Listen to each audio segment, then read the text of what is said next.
Good morning, and welcome to our spring retreat entitled Most Important Point.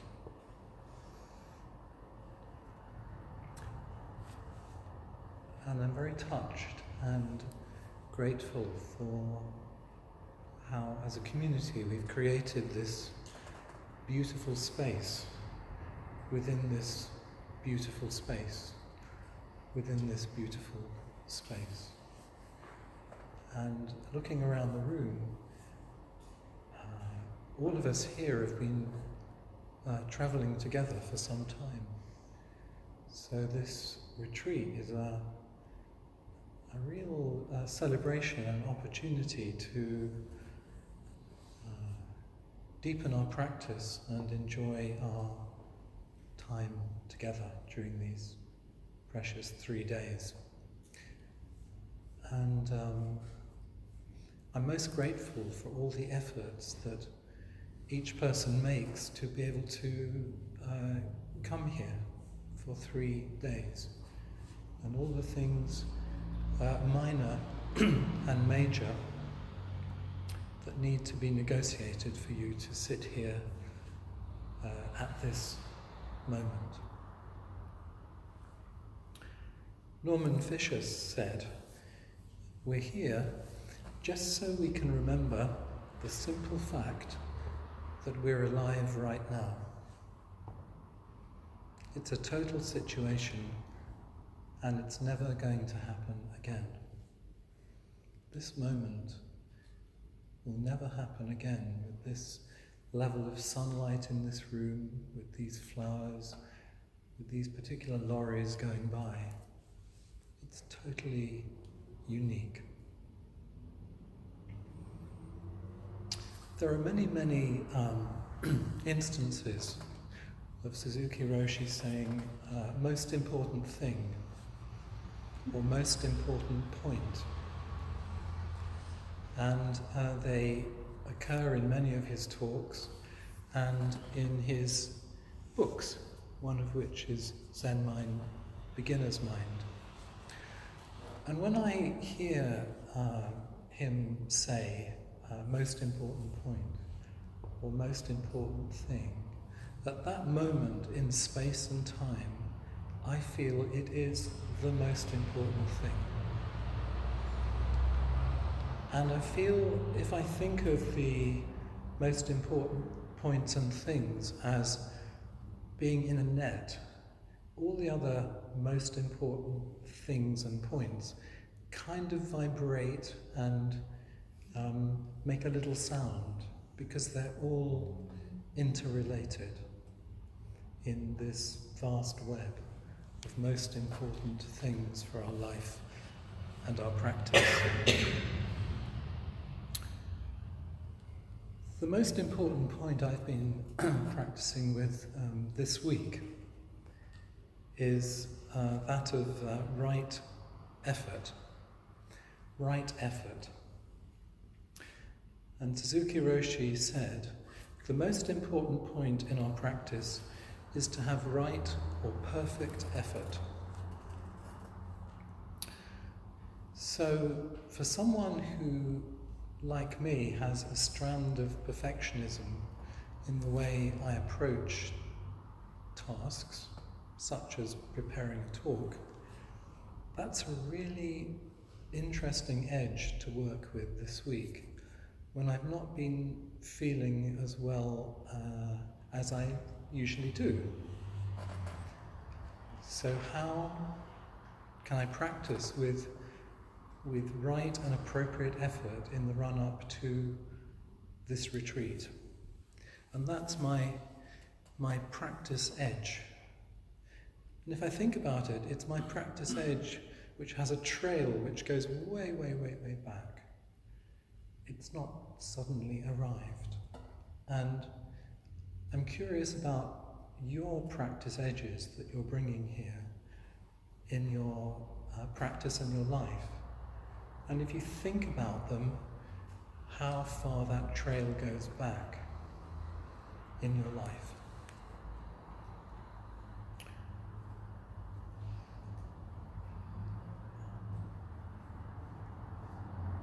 So we leave our bags in the cloakroom. And sometimes I think that's quite symbolic, because there's all sorts of stuff in there that we carry around with us. And in some ways it's not possible to not carry it into the zendo. In fact, perhaps it's essential, because then we meet everything that's in our bag as we sit and we walk and we bow and we listen to talks. So Suzuki Roshi says about right effort directed in the right direction is necessary. It is necessary. Our effort in our practice should be directed from achievement to non-achievement. So I was wondering, how do we achieve everything we've created here over the years of our sanghas? How do we create this moment in a spirit of non-achievement? And at the same time, we've achieved something. We've created something. It's a kind of koan for me. How do we do that? And yesterday afternoon, when we were setting up, I was noticing my practice around preparation and all that arises in those 2 hours as we set up. It's a complete mirror for the way we meet the world. So shortly after reading this most important point, I did some ironing. And so I got the ironing board out, and I noticed how I kind of pick the ironing board up and I make more effort than I need to get it to the place where I'm going to iron. So it's like, oh, okay. And then when I was ironing, I was noticing how tightly I held the iron and how time aware I was of wanting to get these shirts done to get to the next thing. How I was outside, in a sense, the experience of ironing. And it reminds me of the hum in this building. This morning I could hear it. I'm not quite sure whether it's there at the moment. But from time to time, it can be really silent, but there's a hum. And when I'm ironing, when I was up ironing, doing that particular task, I could hear the hum of suffering, the extra. Not just ironing, but adding something extra to the task. And I narrowed it down to how I would fold a shirt. How do I do that without having that hum? Is that possible? And if you think of any of the activities you do in your life every day, each of those can be a mirror into this right effort, how you approach anything. How simple can you allow this to be? When Judy and I were preparing yesterday to open the zendo, there was the practice of how do you lift the petals from one bowl to another. How do you do that? And we kind of studied it a little bit, didn't we? What is the extra that we're doing? They're just petals. They're so light. They're so fragile. How do we do that? And there is the mystery for me in each of these opportunities to explore our practice in this way. And in the zendo, each activity is is this essential small activity of bowing, of ringing the bell, of placing your feet on the ground. Each one is an inquiry into the mystery of how we inhabit this life. So a number of years ago, Surgeon Mel Weitzman wrote this about it. When we go about our daily activities, we always have a purpose. If I go to the store, I want to buy something. So I have a purpose. And that purpose motivates me to go to the store. But while going to the store, I'm living my life step by step. It has something to do with going to the store and the motivation to do so, but it's totally separate at the same time. It's just this step, this step, this step, totally living the life of walking within walking. We're always doing something, making up a story about our life. And making up this story about our life is okay. This is our dream. We've been talking about the dream. Everybody has a dream. But the sitting, or the just doing, is the selfless activity of just doing within the dream. In other words, we move and then we rest. We move and then we rest. Life is a movement and a rest. In our practice, we move and rest at the same time. Within our movement is perfect stillness.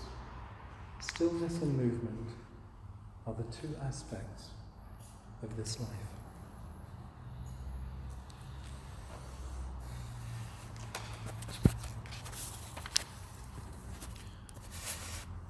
So, going on to a related, most important point.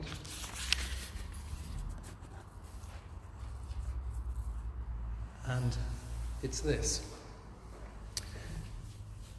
To practice Zazen with a group is the most important thing for Buddhism and for us, because this practice is the original way of life.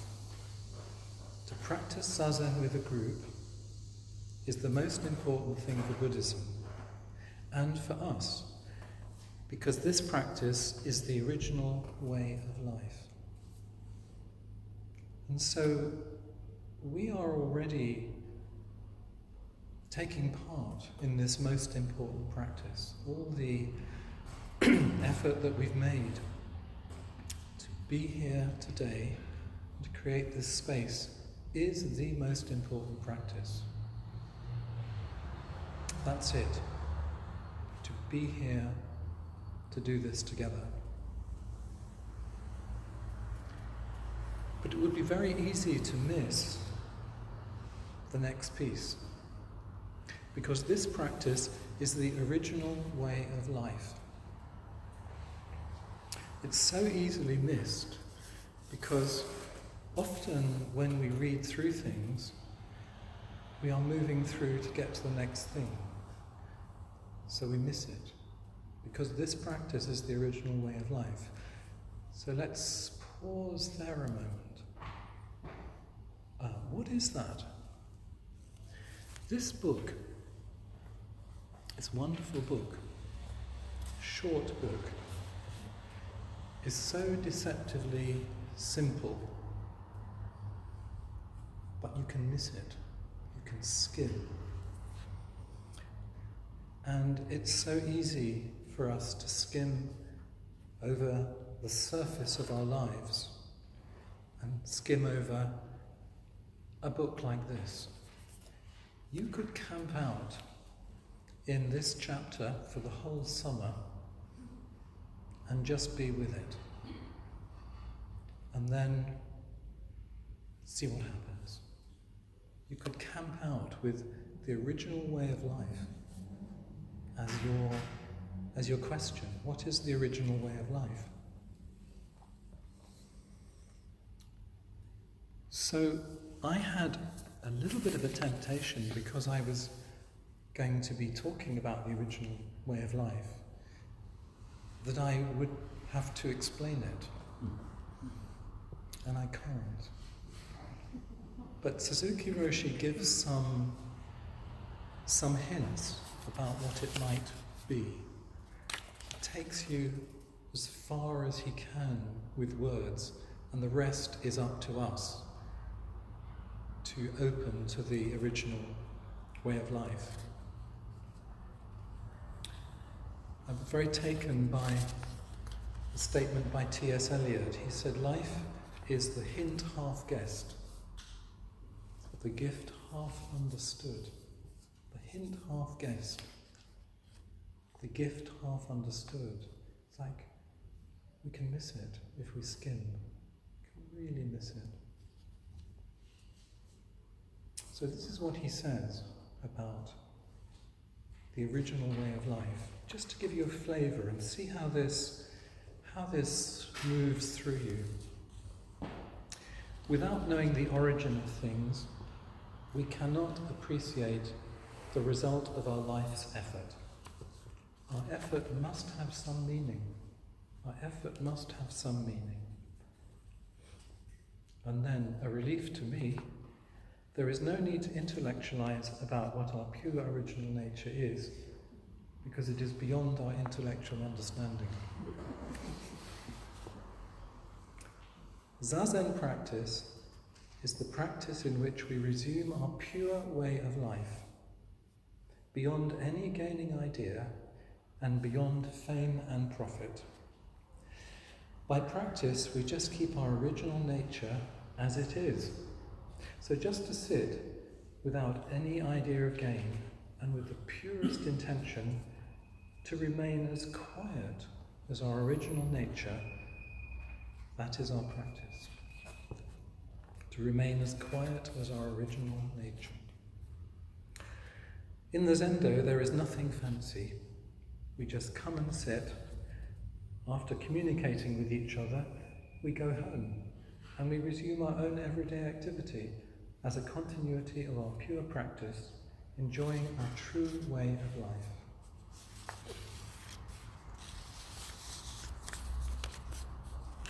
And then he says, I do not feel like speaking after Zazen. I feel the practice of Zazen is enough. But if I must say something, I think I would like to talk about how wonderful it is to practice Zazen. Our purpose is just to keep this practice forever. Excuse me. And he says, we do not even know what we are doing when we just practice with a pure mind. Do you ever have that feeling that we don't really know what we're doing? Yeah. I wonder how you explain to people what happens here during these 3 days. When people say, okay, you're going on a retreat, and sometimes people say, that's nice, that'll be relaxing. I wonder how you do that. One of the contexts, and I spoke about this in January, is from time to time I have to talk to an officer in the county council about the risk assessment for this activity.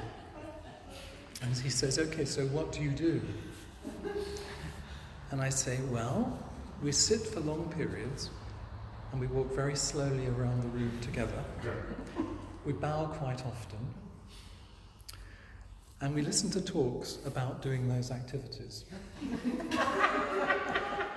And I was really surprised when he didn't say, that sounds great, I'm in.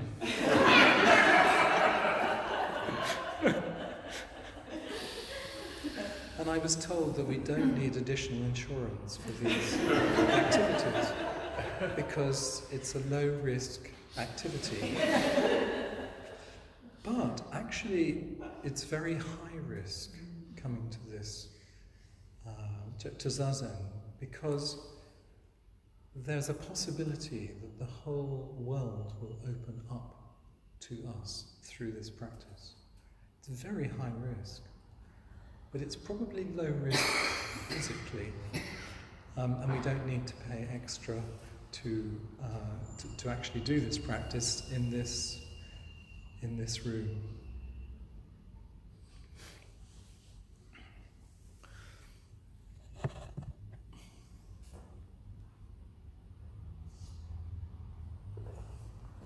I'd like to talk a little bit about love and real love, the kind of love that takes place in this room and in our communities. And I want to talk specifically about two students and their love of their teacher. The first one is, so I've got two books that are in my desert island list of books, and one is Paradise in Plain Sight by Karen Mazan Miller. So I would take this one to Desert Island. And what I'm touched with in both of these books, the second one is called A Light in the Mind by Carolyn Atkinson, is how there seems to be an arc that happens when students realize their teachers are human. They're human beings, as all of our ancestors have been over the ages, and they are supporting the continuation of the practice for everyone, just as we all are today. We're here to maintain and support this practice, to make it continue, so others can embrace this experience. So Karen Mazan Miller, she said one of the reasons that she became drawn to Zen, she says, it may sound weird. I really liked the way Mizumi Roshi walked. His bare feet padding across a polished wooden floor. Granted, he didn't look like much. He was a scrawny fellow, no taller than me, wearing mended clothes. You might suppose it is some grand philosophy that draws us to the spirit, the theory of the cosmos. But it is the feet, the hands, the eyes, this measly scrap of human life. Luckily for those of us with a wayward sense of direction, the Zen retreat consists largely of following in the footsteps of the person who stands in front of you. I was mesmerized by Mizumi's sure, elegant footfall, silent beneath the swoosh of his black robe. He moved, when he moved, like Kilimanjaro. I would have followed him anywhere. I guess you could say I did, although it led no farther than my own home. It led no farther than my own home. Once you admit you are lost, everything you see is a sign pointing home. Have faith in yourself as the way, he said to me. Have faith in yourself as the way. And so I'll prop his words here, like a sign. Isn't that beautiful? Have faith in yourself as the way. Then she heard from others of some transgressions that Mizumi Roshi had been involved with, and this is her response to it. You might be wondering if I saw him differently after hearing the backseat gossip. I did see him differently. I saw him whole.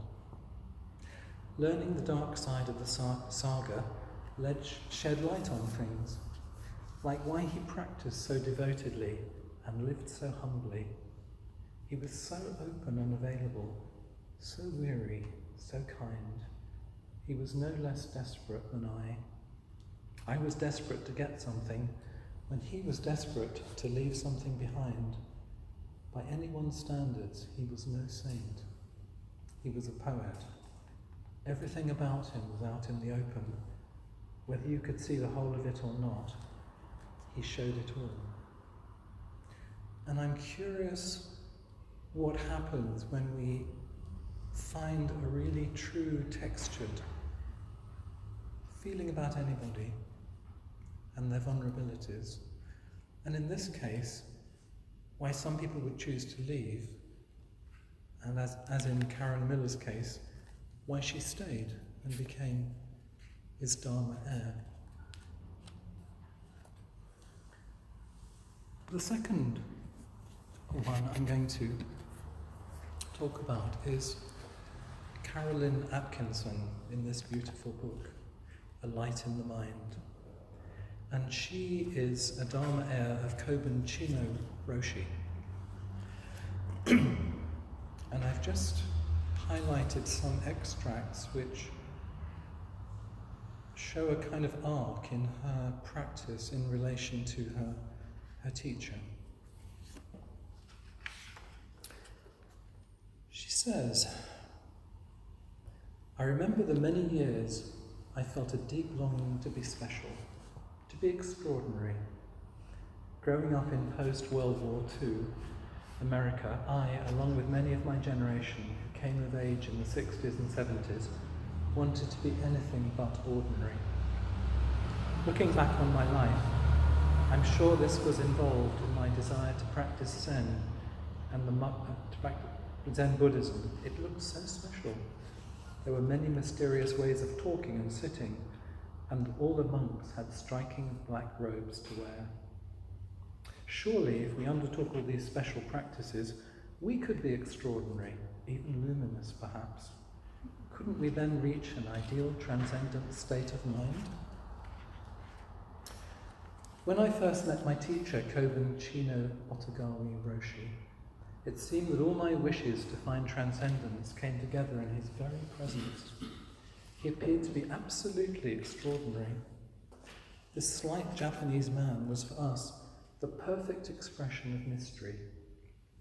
He moved silently, except for his rustling robes. He chanted in ancient languages. He gazed at us with large, luminous eyes, and it felt to me as if, merely by looking at me, he could penetrate into the very heart, to my very heart and mind. Fortunately for us, Koben was an amazingly kind person. He didn't take advantage of our adoration. He was very accepting of us and our little zendo in Santa Cruz. But there was this also. Because he was willing to stay connected with us, slowly, gradually, by paying close attention, we could also begin to see not just the glory in his presence, but sometimes the sadness in his eyes. Occasionally he seemed isolated, even in the midst of people. We began to notice that his life didn't always work out so perfectly. He too sometimes seemed to fall apart. He couldn't hold everything in his complicated world together all the time. Apparently, life for him was also what we might call ordinary. It could be painful and difficult for him too. I think this was his greatest gift to me, actually. Finally, I understood there was no other, more perfect life to reach beyond this ordinary, embodied experience. If Koben couldn't do it, if he couldn't attain a blissed-out state of permanent wisdom and serenity that would protect him from pain in his life, then it was very unlikely that I would find such a place myself. When I recognized this, I saw that there was nothing else to wait for. This life is it, right here and now. This is what there is. She talks about, when she first met him, 3 phases in the talks he gave. And in the first one, there's something about the fact that he had limited English, but it was a little difficult to grasp. And in the second phase, there was a development, and it was still a little difficult to grasp. Like, what are we doing? What are we doing here? And that's over a number of years. And then, shortly before he died, when I think he was 64, the Sangha asked him again. So he died very unexpectedly. His daughter got into difficulty in a lake in Switzerland in 2002, and he went to rescue her, and they both drowned. So she says, death comes unexpectedly, doesn't it? At our last meeting with Coburn, we didn't know it was our last meeting at that time. Someone once again asked the old familiar question, Coburn, why do we sit? Why do we do this? Now, you've already heard 2 of his answers, which I described briefly. And this is the one that she talks about is the result of a lifetime of mature practice. This is what he said. We sit, Coburn began slowly, to make life meaningful. The significance of our life is not experienced in striving to create some perfect thing. He looked down at his hands as he spoke. He was quiet for a long time. Then he continued, we must simply start with accepting ourselves.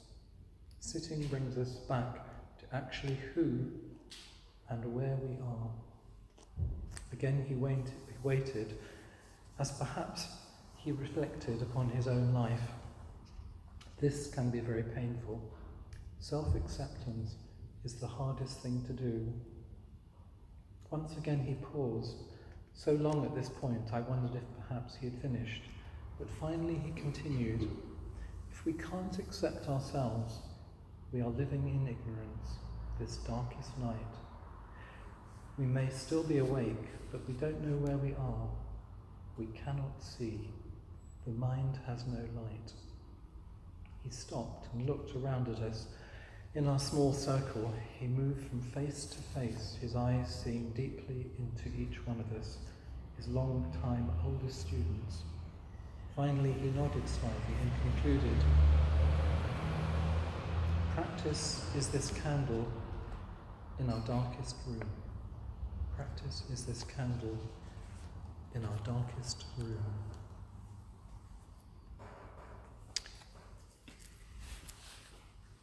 So, what touches me about both of those sharings is they're very real. They're very real, and they point practice back to me, to us.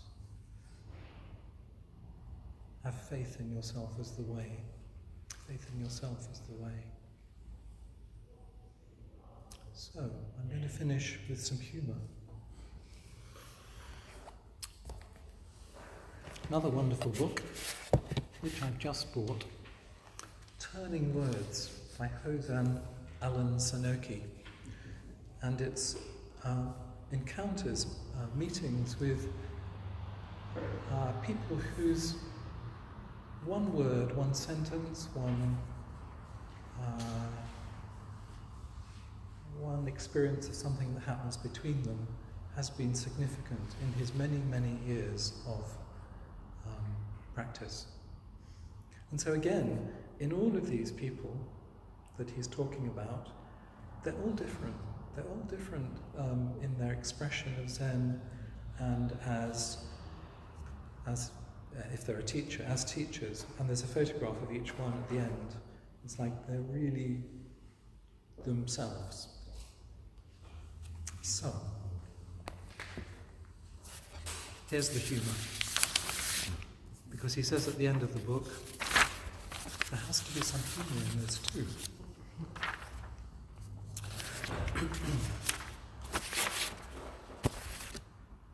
So, this is it. He said, on Tuesday evenings at Berkeley Zen Centre, the residents gather for a dinner and a meeting. I've been going to these meetings for more than 35 years. My Dharma brother Ross Bloom has been attending almost as long as I have. At the end of each meeting, the cook for the evening opens one of Suzuki Roshi's books at random and reads a short passage aloud. On a recent night, the cook was Sojun Roshi's wife, Liz Horowitz. She picked up a copy of Zen Mind Beginner's Mind, flipped through the pages, and read out the chapter, The Spirit of Repetition. Immediately Ross said, "Not that again."